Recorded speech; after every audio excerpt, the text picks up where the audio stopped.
Career ఏదైనా గమ్యం ఒక్కటే. ఇంజనీరింగ్ నుంచి యానిమేషన్ వరకు ఎన్నో కోర్సులతో అత్యుత్తమ విద్యను అందిస్తోంది KLH university. Welcome to iDream. ఏ దేశమేగినా ఎందుకాలడినా పొగడరా నీ జాతి భూమి భారతిని అని ఇప్పటి వరకు పొగుడుతూ వచ్చాం. కానీ పాశ్చాత్య దేశాల్లో మన మనుగడకే ప్రశ్నలు వర్షాలు కురిపించే ఎంతో మంది నాయకులు దిక్కుతోచని సందర్భాల్లో ఎక్స్టింక్షన్ అయిన H1లు ఇండియా వచ్చి వాటిల్ని మళ్ళీ అప్డేట్ చేసుకోవడానికి ఎన్నో సందిగ్ధ పరిస్థితుల్ని సమస్యల్ని ఎదుర్కొంటున్న భారతీయులకి ఈరోజు ఆ సమస్యల నుంచి పరిష్కారాల దారి చూపే ఒక ఇంటర్నేషనల్ అడ్వకేట్తో మీ క్వశ్చన్స్కి నేను సమాధానాలు అడిగి తెలుసుకోబోతున్నాను. లెట్స్ వెల్కమ్ కావేటి శ్రీనివాస్ గారు. నమస్తే సార్. నమస్కారం. Sir, you have an international exposure and you've worked in New York and you own offices in New York, New Jersey, London, Australia, you name it, you have offices.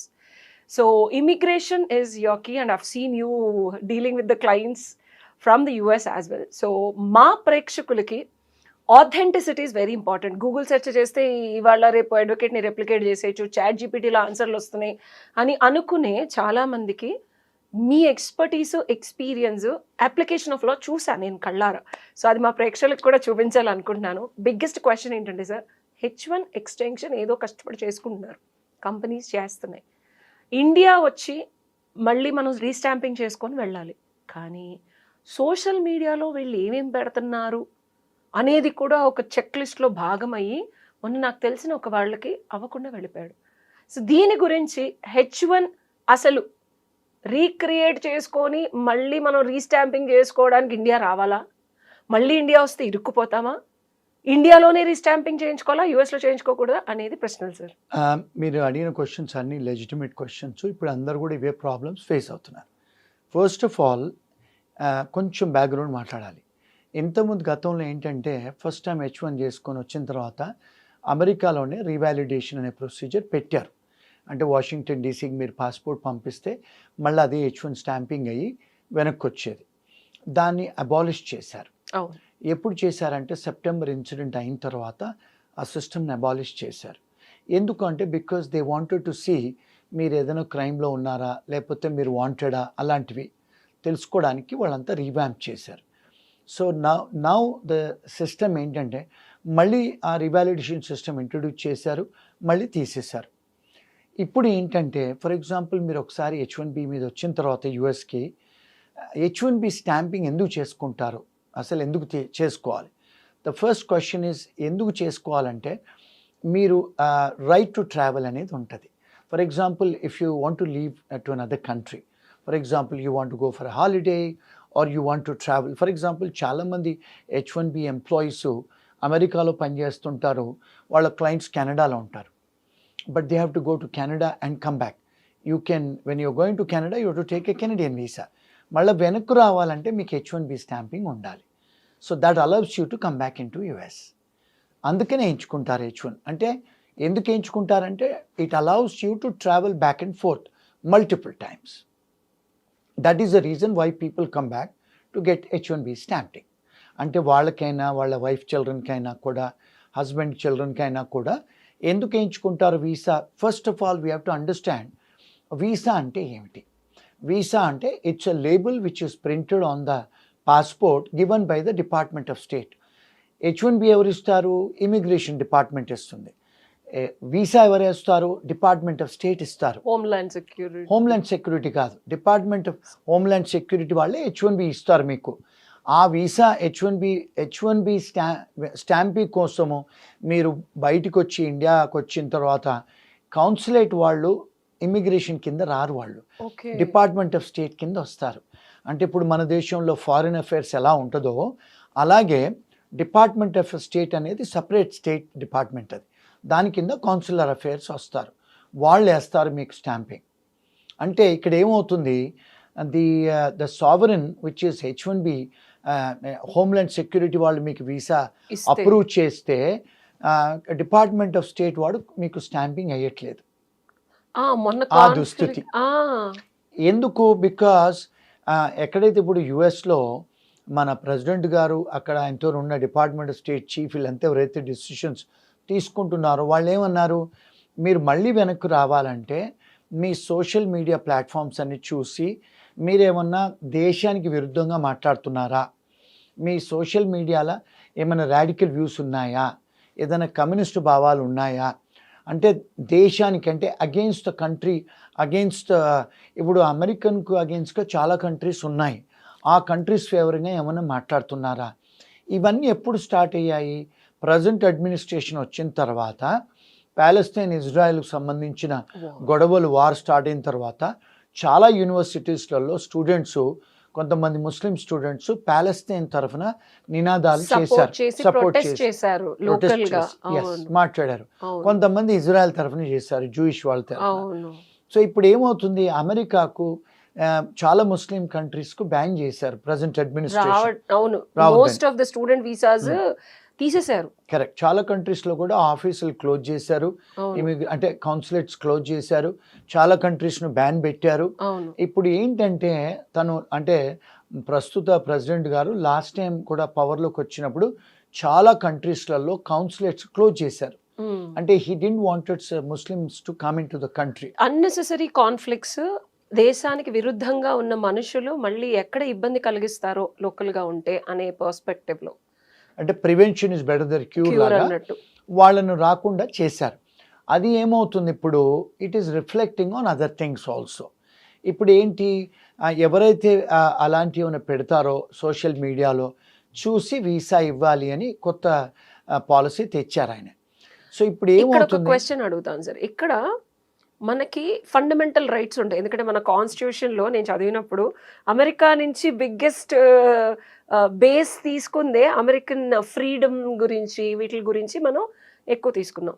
So వీళ్ళు citizens కాదు, only H1 వీసాల మీద ఉన్నారు, and వీళ్ళు just అక్కడ బ్రతుకు తెరువు కోసమో చదువుకోవడం కోసమో పలు విధాల వర్క్ వీసాలు, ఓవన్లు, ఈవీసీ ఇలా చాలా రకాలు తీసుకున్నప్పుడు వాళ్ళ సెల్ఫ్ ఎక్స్ప్రెషన్ని నిబద్ధత, నియంత్రత, పాలనలాగా చేస్తున్నారా? ఎందుకంటే సోషల్ మీడియా ఇప్పుడు ఇండియాలో freedom of speech and self expression ఉంది, నాకు నచ్చిన పోస్ట్ నేను పెడతాను. ఎగ్జాంపుల్, నేను ఇండియన్, సో ఏ లాస్ వర్తిస్తాయి? Because I know it's little tricky and lot of people don't understand this question is haunting me. ఎందుకంటే నా సోషల్ మీడియాలో ఎస్ డెఫినెట్గా ఒకవేళ నేను నా దేశానికి చెందిన అమ్మాయినైతే నాకు ఆ దేశభక్తి భావం ఉండటం తప్ప, ఒకవేళ ఉంటే అది నేను పరాయి దేశంలో నేను ఒక డబ్బులు కట్టి ఒక యూనివర్సిటీలో ధనార్జన కోసమో జ్ఞానార్జన కోసమో వెళితే దాన్ని బేస్ చేసుకొని ఎలాగా, I want to know the law. Excellent question, excellent question. So freedom of expression అనేది మన రాజ్యాంగం ఇండియాలో ఇచ్చారు. అమెరికన్ యుఎస్ కాన్స్టిట్యూషన్ కూడా ఫ్రీడమ్ ఆఫ్ ఎక్స్ప్రెషన్ ఉంది. ఎస్, ఫ్రీడమ్ ఆఫ్ ఎక్స్ప్రెషన్ ఉంది, కాదనట్లేదు. సో కానీ there are certain checks and balances. Checks and balances ఏంటి, ఇప్పుడు నాకు ఫ్రీడమ్ ఆఫ్ ఎక్స్ప్రెషన్ ఉంది కదా అని చెప్పి వేరే వాళ్ళ ప్రైవసీ ఇన్ఫ్లుయెన్స్ చేయడానికి లేదు కదా. ఇక్కడ సోషల్ మీడియా ప్లాట్ఫామ్స్ లో మై ప్రిసైజ్ క్వశ్చన్ సార్, దేశద్రోహులు దేశంలో ఒక రకమైన ప్రొటెస్టింగ్ తీసుకొచ్చే సోషల్ మీడియా పోస్టుల్ని ఎలా స్క్రూటినీ చేస్తారు? I can also post like republic day India, నేను నా దేశాన్ని, నా దేశభక్తిని నేను డ్రెస్ చేసుకొని చాటి చెప్తా. Is that a scrutiny point, or how they are looking at this social media activism against US government? Okay, excellent question. చాలామంది సివిల్ రైట్స్ యాక్టివిస్ట్స్ ఏమంటున్నారంటే, ఫ్రీడమ్ ఆఫ్ ఎక్స్ప్రెషన్ మాకు ఉంది కదా, మా మా మా వ్యూ పాయింట్స్ మేము పెట్టుకుంటున్నాం కదా, ఆ వ్యూ పాయింట్స్ మేము పెట్టుకున్నప్పుడు ఇప్పుడు మనను ఎవరైతే స్టూడెంట్స్ అమెరికాకు వస్తారో వీళ్ళందరూ నాన్ ఇమిగ్రెంట్ స్టూడెంట్స్ అంటారు, అండ్ ఎవరైతే H1B వస్తారో వాళ్ళని కూడా నాన్ ఇమిగ్రెంట్ వర్కర్స్ అంటారు. ఈవెన్ పర్మనెంట్ రెసిడెంట్స్ కూడా వాళ్ళని ఏమంటారంటే వాళ్ళకు పర్మనెంట్ రెసిడెంట్స్ అంటారు, వాళ్ళను ఏలియన్స్ అంటారు. రెసిడెంట్ ఏలియన్, గ్రీన్ కార్డ్ మీద రెసిడెంట్ ఏలియన్ అని రాసి ఉంటది. రెసిడెంట్ ఏలియన్ అంటే ఏంది? ఏలియన్ అంటే పరదేశీ, అంటే you have a right to live in that country but you are a resident alien, you are a foreigner. మరి మీకు కొంతవరకే అర్హతలు ఉంటాయి, because you are not a US citizen. అక్కడ న్యాచురలైజ్ సిటిజనో లేకపోతే బర్త్ రైట్ సిటిజన్ కాదు మీరు. సో మీకు అక్కడ మీ ఇండియన్ పాస్పోర్ట్ ఉంటుంది, ఫారెన్ పాస్పోర్ట్ ఉంటుంది, కానీ we have given you permission to live, to have a domicile in our country for ever. Resident alien forever. You can stay.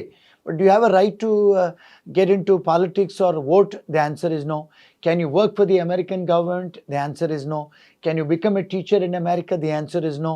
There are many restrictions because you're only a resident alien. You're not an American. So వాళ్ళు ఏం చేస్తున్నారు, కట్టుదిట్టాలు పెట్టారు. ఇప్పుడు మీరు visitor ఇది వీసాలో next video చేద్దాం sir, ఎందుకంటే చాలా మందికి తెలియని విషయం ఇది. సిటిజన్షిప్ అయిపోతే చాలా ఒక పెద్ద ఊహలో ఉంటారు. సిటిజన్షిప్ తర్వాత పిఆర్, రెండిటికి డిఫరెన్స్, హక్కులు, అమెరికా వెళ్తే వరల్డ్ ఆఫ్ డ్రీమ్స్ ఏదైనా సాధించవచ్చు. But these are the reality which lot of people don't know. Will do this in the next video. Absolutely. Second ఏంటంటే, ఇప్పుడు అక్కడికి వచ్చిన తర్వాత మీరు ఒక నాన్ ఇమిగ్రెంట్ వర్కర్గా వస్తున్నారు, చదువుకోవడానికి వస్తున్నారు, ఉద్యోగం చేయడానికి వస్తున్నారు. మీకు మేము పర్మనెంట్ రెసిడెన్సీ ఇవ్వలేదు అంటే వాళ్ళనే, that's way they looking at. మరి అమెరికన్స్ మీకు సిటిజన్షిప్ ఇవ్వలేదు, రానేలేదు, మీరు you not part of the country, మీరు వేరే దేశస్తులు కదా.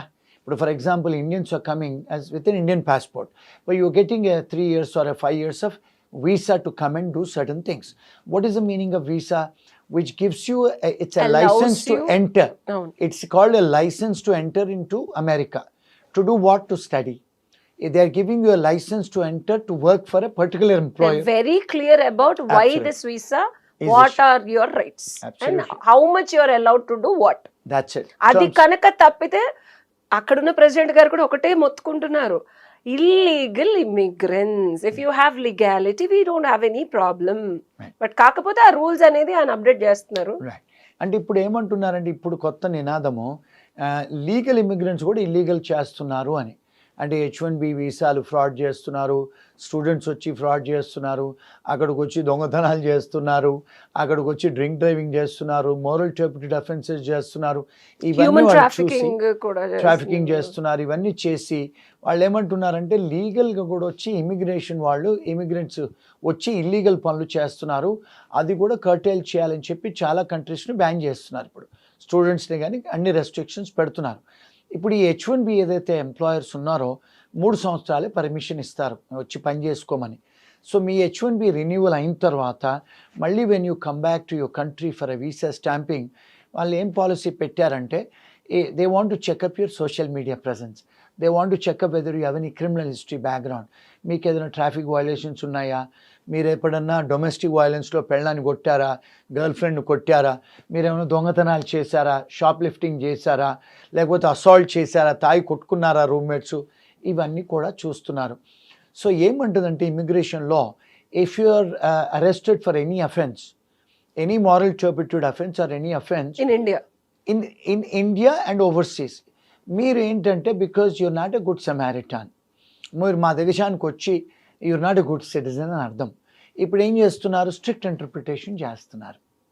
అంటే ఇప్పుడు ఫర్ ఎగ్జాంపుల్ ఇండియాలో కూడా గతంలో చాలామంది మీద ఎఫ్ఐఆర్లు అయ్యి కేసులు అయ్యి ఉన్నాయి. ఇప్పుడు they are also checking up that. అంటే we want clean people to come and live in our country అని. ఎందుకు, గతంలో బైడెన్ అడ్మినిస్ట్రేషన్లో చాలామంది సౌత్ అమెరికా నుంచి డ్రగ్ కార్టెల్ వాళ్ళు వచ్చారు బార్డర్ క్రాస్ చేసి. That was the reason that caused lot of trouble, lot of deaths and shootings అయినాయి. Yes. Yeah. So that was the causation. ఇప్పుడేమన్నారంటే, మీరు అఫెన్స్ చేసిన వాళ్ళు మా దగ్గరికి రాకూడదు, మీరు అఫెన్స్ చేసినట్టయితే మా కంట్రీకి వచ్చి ఉండకూడదు. మూడోది ఏంటంటే, ఎందుకు ఈ ప్రాబ్లం స్టార్ట్ అయిందంటే, because of that Palestine and Israel issue start అయిన తర్వాత కొలంబియా యూనివర్సిటీ, హార్వర్డ్ యూనివర్సిటీలో స్టూడెంట్స్ ఎవరైతే వాళ్ళు ప్లే కార్డ్స్ పట్టుకొని ప్యాలెస్తైన్ తరఫునో లేకపోతే ఇజ్రాయెల్ Support తరఫునో చేశారు. సపోర్ట్ చేసిన వాళ్ళను, as you rightly said, we have a freedom of expression. కానీ వాళ్ళు ఏమంటున్నారంటే, ఈ కంట్రీస్ను మేము బ్యాన్ చేశాము, ఆ కంట్రీస్ లా అంటే ఇప్పుడు పీస్ మేకర్స్ కాదు వాళ్ళు, వద్దంటే యుద్ధాలు చేస్తున్నారు, so they are doing this, కనుక మేము వీఆర్ అగెయిన్స్ట్ దెమ్. మరి అగెయిన్స్ట్ దెమ్ అనే కంట్రీస్కు మీరు they are not in interest of America కదా, మరి మీరు వాళ్ళ తరఫున మాట్లాడుతున్నారు కదా, అందుకే మేము మిమ్మల్ని రానివ్వము మా దేశానికి. There are a lot of students detained immediately from these countries and we've seen news and all that. Yes.